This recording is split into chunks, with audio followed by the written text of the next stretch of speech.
Chronological Bible in a Year reading, day 60. Today we read Numbers 14 and 15. The middle school drama from yesterday continues. The people are grumbling and complaining.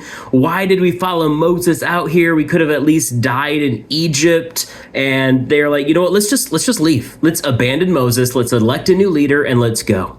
God is angry to the point that God tells Moses in chapter 14 that, you know what, I will just destroy all of them, and the covenant I made to Abraham, that'll be fulfilled through you. And Moses is like, whoa, God, if you do that, people will be like, man, the God who got him out of Egypt can't even protect his people. Let's not risk it. Did Moses just talk God down? I don't know. That's a theological question I'm going to have to dive into later. God's anger relents. God forgives his people. But we get a verse that really stood out to me. It's a verse that we often quote half of.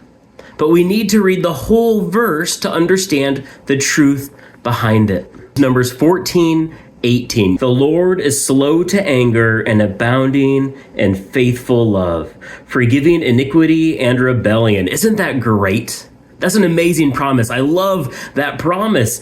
But that's often where we quit reading. Let's finish verse 18. But God will not leave the guilty unpunished, bringing the consequences of the father's iniquity on the children to the third and the fourth generation. The Israelites complained, and we see that they're punished. 40 years of wandering, all of those counted in the census, perhaps spare a small handful. Men 20 and older won't live to walk into the promised land.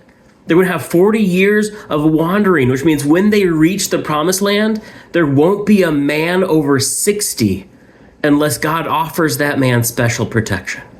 Why don't we trust God? Why do we grumble and complain despite his constant provision? They're then told to put these tassels on their garments so that upon seeing them, they'll remember and obey the commands of God. So let's end on this question. What could some tassels be for us? What are those things we can put in our lives to remind us to know and obey the commands and the provision of God? I'm looking forward to seeing what happens next, but until then, God bless.